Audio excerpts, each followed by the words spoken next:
Cette émission vous est présentée par la Capitale Assurance Générale, Skidoo BRP et par Choco, fabricant des vêtements Ice Rock. Bonjour tout le monde, bienvenue à Histoire de Sentier. Vous savez qu'à chaque semaine, vous pouvez nous suivre sur notre page Facebook Histoire de Sentier. Il y a du contenu exclusif puis bien des niaiseries que Ken et moi on fait. Et cette semaine, on est du côté des Hautes-Laurentides. On a eu bien du fun à visiter les pourvoiries.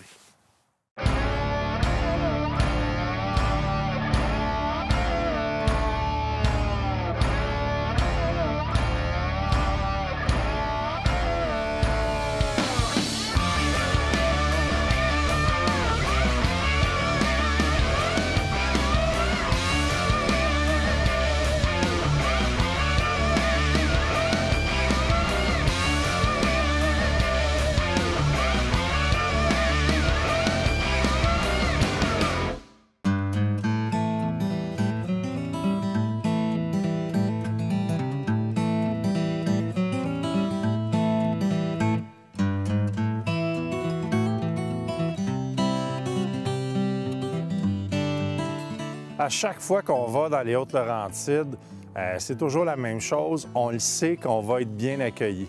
On travaille avec les gens du CLD depuis environ 20 ans. Puis ça nous sécurise un peu parce que les gens sont habitués d'accueillir des journalistes, sont habitués d'accueillir des touristes.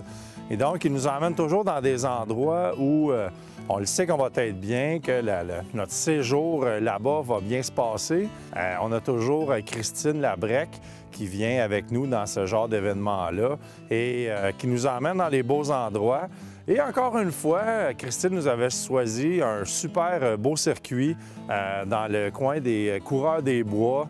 Vraiment, des gens qui sont habitués de voir de la motoneige parce qu'ils vivent de la motoneige l'hiver. Mais c'est vraiment des places où la motoneige est très importante et aussi où la motoneige est facilement praticable puisque la plupart du temps, on est dans des chemins forestiers qui sont fermés l'hiver. Donc, les clubs n'ont pas de misère à partir tôt en début de saison. Les Hautes-Laurentides sont vraiment reconnus pour être une place qui a un très gros apport touristique pour la motoneige. Il y a plusieurs gens qui vont là dans les Hautes-Laurentides, justement pour pratiquer la motoneige parce qu'ils savent que ça va être beau. Ils savent que les pourvoiries, que les hébergements en forêt, ils savent que tout le monde est prêt à accueillir les motoneigistes et ils ont besoin de cette clientèle-là pour vivre l'hiver, surtout pour réussir à être ouvert 12 mois par année.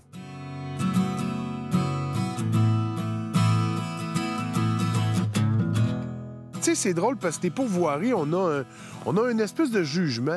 Un gars comme moi, qui n'est pas vraiment un gars de bois, qui va venir dans le bois une fois de temps en temps, va penser qu'une pourvoirie, c'est juste pour pêcher ou chasser. Mais les pourvoiries sont vraiment, ici, des bons relais de motoneige où on peut dormir, où on peut manger comme il faut. Mais on peut faire autre chose aussi. Il n'y a pas juste de la motoneige. Il y a quand même d'autres activités qui étaient faites pour les touristes, comme le chien de traîneau. Les chiens de traîneau, on dirait que pour nous, le Québécois, c'est moins... On est plus habitué d'en voir souvent, mais je vous dirais que ça reste que c'est une belle expérience. C'est toujours le fun à faire du chien de traîneau, même si nous, on cherche peut-être plus un petit peu de chevaux vapeur, là. Mais le chien de traîneau, c'est une belle activité et Sébastien, au Mécousse, il y a vraiment un très beau programme pour les chiens de traîneau. C'est une belle place à aller se promener et c'est surtout une belle place à aller découvrir la nature.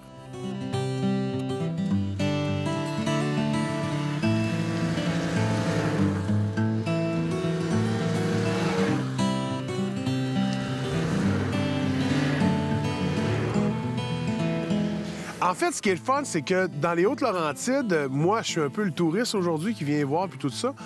Il y a un circuit qui existe qui s'appelle Coureurs des Bois. Donc, c'est vraiment un circuit de motoneige qui fait le tour pratiquement de la région. Et à chaque espèce, il y a des points d'arrêt, des relais, et c'est toutes des pourvoiries. C'est sûr, le décor va changer. Des propriétaires vont préférer faire des chalets d'une telle manière. D'autres vont préparer pour faire d'autres choses, mais... c'est le même esprit. On peut faire plein d'activités, on peut s'amuser.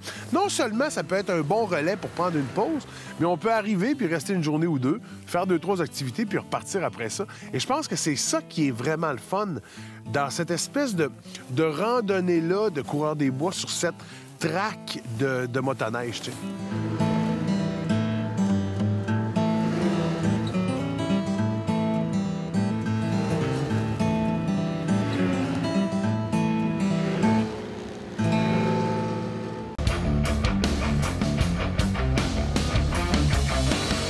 Vous aimeriez partir en randonnée avec Histoire de Sentier et surtout avec son animateur extraordinaire? Ça, c'est moi. Eh bien, allez sur notre page Facebook pour participer à notre concours. Vous pourriez gagner une randonnée avec toute l'équipe au grand complet et moi-même. Et on vous loge pendant une belle nuit au Rabasca Lodge. Allez sur la page Facebook pour participer. Pas la mienne, celle de Histoire de Sentier. Ciao!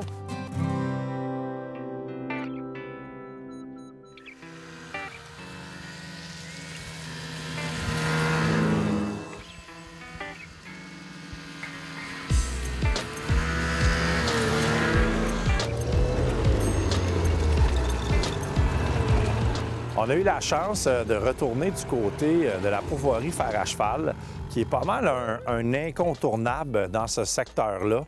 On se trouve à être vraiment aux limites de les Hautes-Laurentides et la Haute-Mauricie.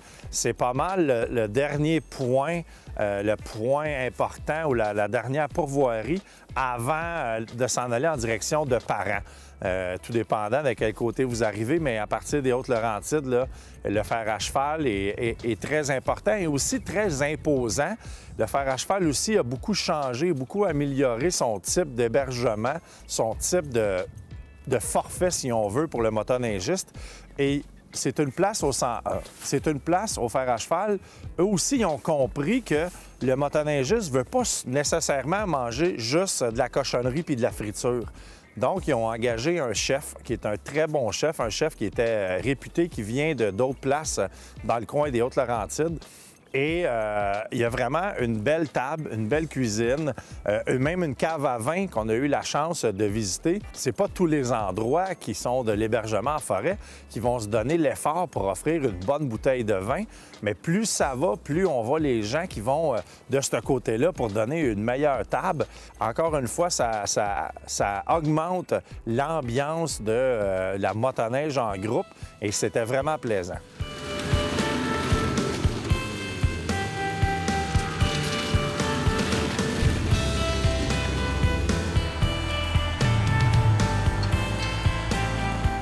On s'est dirigé vers le club Nottawissi. Bon, comme la plupart des motoneigistes qui pratiquent la motoneige dans ce coin-là le savent, le Nottawissi a brûlé malheureusement il y a plusieurs années et l'auberge principale a tout été refaite de A à Z. Et là, on vous offre vraiment un endroit parfait, très chaleureux. C'est vraiment, là, c'est rénové, c'est très, très beau. On a de la belle lumière qui rentre de l'extérieur. C'est vraiment une belle place. Ça vaut vraiment la peine de passer par là.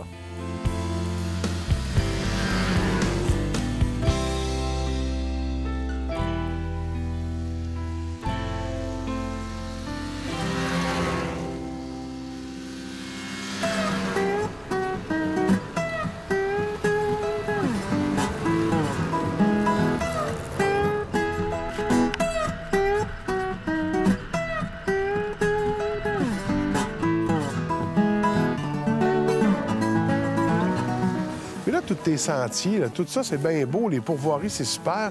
Mais ça, c'est relié par des sentiers. Puis les sentiers, bien, c'est pas les pourvoiries qui s'en occupent. Non, les sentiers, c'est vraiment des clubs de motoneige. Les sentiers sont entretenus par des clubs fédérés. Par contre, il y a des pourvoiries qui n'étaient pas connectées au réseau fédéré.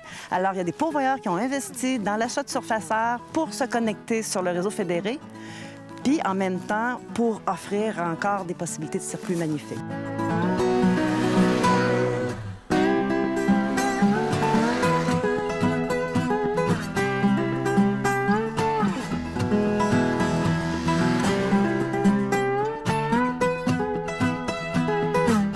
En fait, pour réaliser ce projet d'envergure, pour avoir justement une piste de motoneige qu'on appelle Coureurs des Bois, ça prend une grosse équipe, ça prend beaucoup de bénévoles. Donc, tout ici, tous les clubs de motoneige mettent la main à la pâte pour s'aider. C'est ce qui fait que cette belle équipe-là, au complet, autant tous les propriétaires de pourvoiries dans le coin que les gens qui sont bénévoles pour faire ça, c'est une équipe qui fait que ça fonctionne et que ça roule très bien et qui, écoute, c'est majestueux, il y a du monde partout. Là. Il y en a qui viennent de la France, mais il y a beaucoup de Québécois qui sont là aussi. Fait que c'est une belle équipe, qui a un beau travail d'équipe, finalement.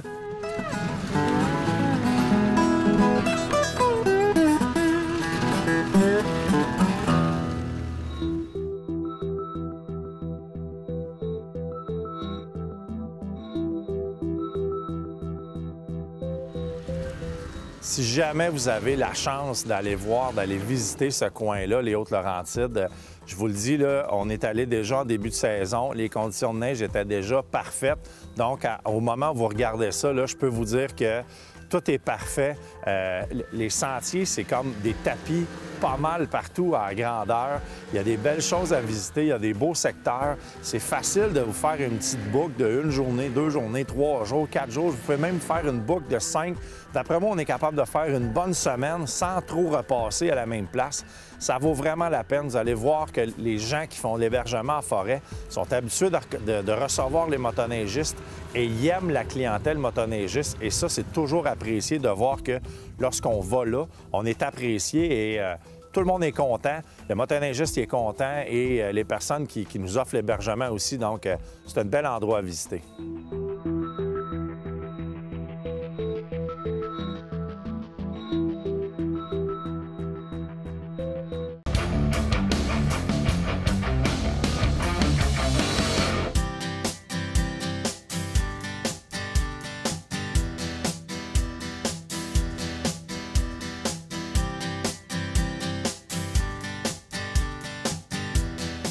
Le paysage des Monts-Valin, c'est merveilleux parce qu'on part du niveau du fleuve, si on veut. On commence à monter, bon, c'est une forêt normale.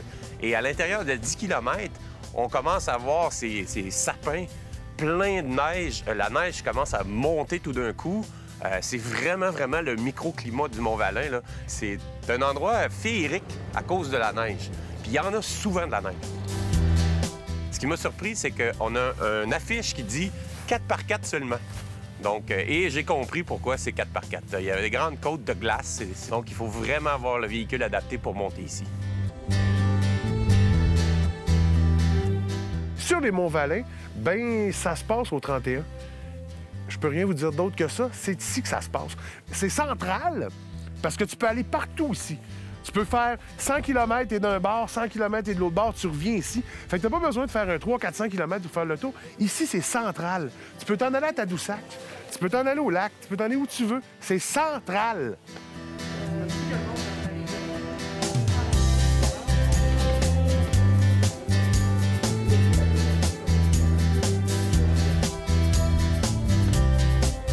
On a des chalets en haut d'une butte qui fait face à un lac, qui fait face au Mont-Valin, dans de la neige.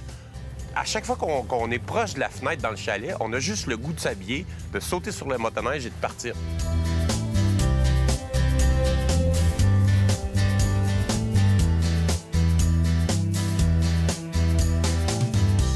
On est arrivé, on a défait nos bagages et on est parti sur un trip en se disant on est au Mont-Valin au 31, on ne peut pas faire autre chose qu'aller s'amuser un petit peu avant que la noirceur arrive. Et là, on a fait « OK, let's go, on y va » parce qu'il nous reste comme 1 heure et quelques de clarté, mais ça a été très payant. On a eu du plaisir vraiment au maximum.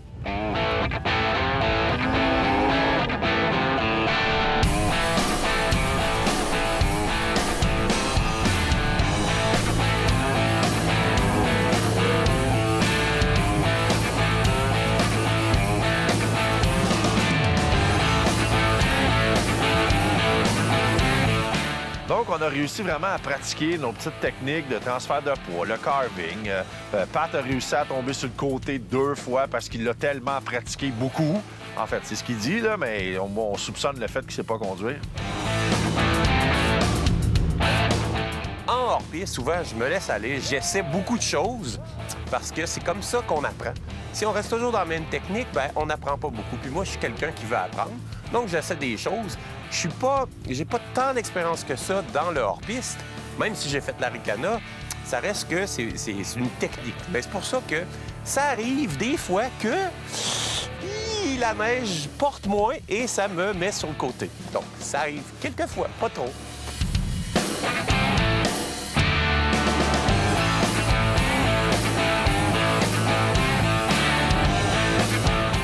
D'un moment donné, moi, je suis un bon samaritain.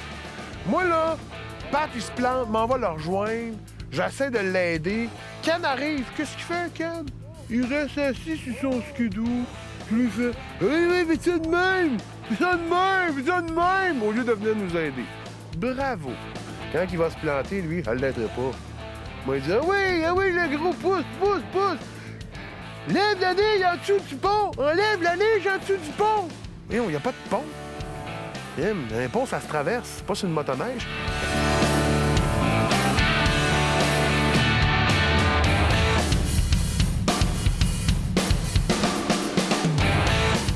La technique de motoneige hors-piste à adopter, ça vient complètement différent.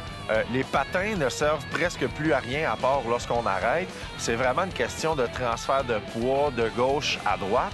Et c'est pas une technique qui est facile lorsqu'on le fait pas souvent. Pour tourner, c'est vraiment une question de pivoter son poids d'un côté à l'autre. Et pour pratiquer ça, il faut pas aller vite. C'est pas une technique qui se pratique vite. Il faut y aller vraiment tranquillement puis pogner le feeling de c'est où que la motoneige est en traction sans aller vite, mais juste assez pour que, veut pas, ça spin, comme on dit en français, ça vire de tour.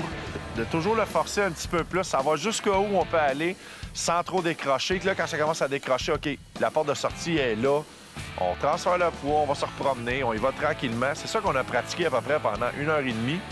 Je pense qu'on est sorti de là vraiment gagnant.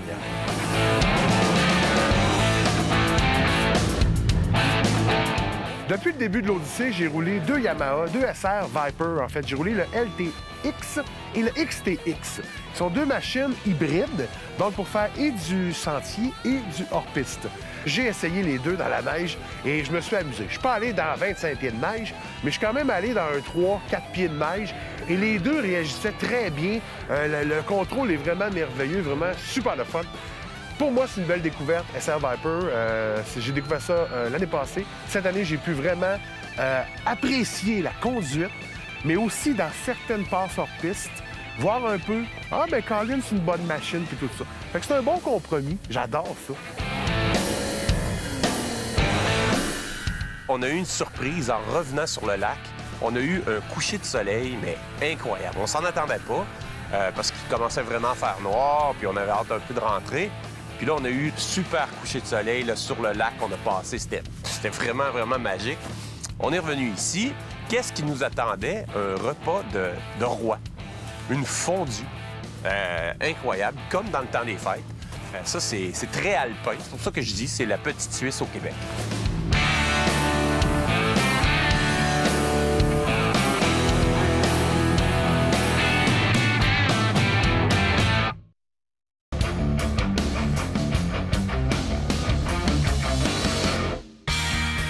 Présent dès les tout débuts du club de motoneige Armory Inc. il y a 40 ans, M. Pierre Khalil a gravi tous les échelons au sein du club de la Fédération des clubs de motoneigistes du Québec.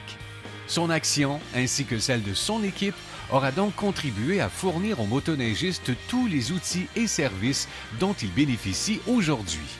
Merci à vous, M. Khalil.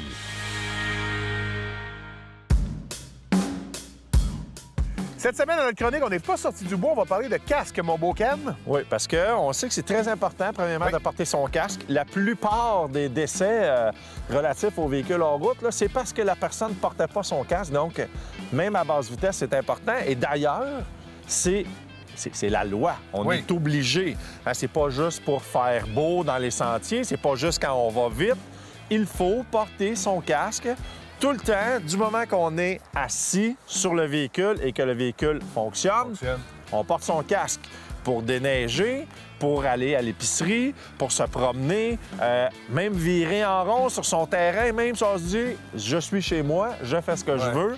C'est pas vrai. On est obligé de porter son casque. Et, parlant de casque, on a 3 modèles ici qu'on affectionne plus particulièrement. Oui, parce qu'on a eu surtout un modèle qui a fait... va le chercher.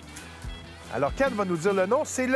Ça, c'est le FX55. Bon, ce casque-là, on en a parlé dans le quad dans la dernière saison. Ouais. Et vraiment, ça a connu un franc succès parce que c'est un casque qui est multifonctionnel. On peut le démonter, faire des affaires. On peut le faire de différentes plateformes. On n'en parlera pas en long et en large, mais bon, c'est un casque qui fait 7 différentes positions. Sauf que ce n'est pas un casque qui est bon pour l'hiver, puisqu'il n'est pas encore disponible avec la visière double. Oui. Donc, pour l'hiver, ce n'est pas un casque très pratique. Mais ils sont en train de travailler là-dessus pour développer. On nous a, les dieux, le secret des dieux nous a dit que peut-être que l'année prochaine, on aurait cette version-là en casque avec visière doublée pour l'hiver. Par contre, si vous aimez vraiment le style de ce casque-là et que vous voulez avoir la visière double, on a l'autre modèle qui est vraiment extraordinaire, que moi et Ken, on affectionne beaucoup.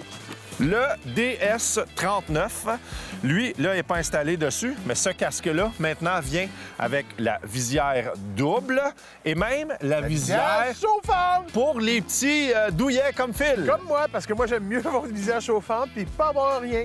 Puis ce qui est le fun d'un casque comme celui-là, c'est que évidemment, on a la protection du soleil avec la palette, on a la visière, on peut lever ça et on peut même mettre des lunettes en dessous. Donc, si jamais on décide qu'on s'en va faire du hors-piste, on a besoin d'un petit peu plus d'air qui rentre et on va avoir les lunettes. Ce casque-là, il est disponible avec les lunettes. Oui, parce que aussi on peut enlever ça au complet, même la visière, puis mettre des lunettes normales, des goggles. Des goggles. Des goggles? Des goggles. Je vais chercher ça. Je vais chercher ça parce qu'il y a aussi le casque, plus communément appelé le casque de motocross, si on veut, tu sais, où ce que lui, on peut vraiment se mettre des lunettes dedans, exactement, puis faire du hors-piste avec ça, ou bien s'amuser, ou même avec des randonnées aussi. Il y en a qui font de la randonnée avec ça, puis c'est parfait, c'est numéro 1. Moi, le casque de motocross, là, il y a plusieurs gens qui me disent « Je sais pas comment tu fais, je sais pas comment tu fais ».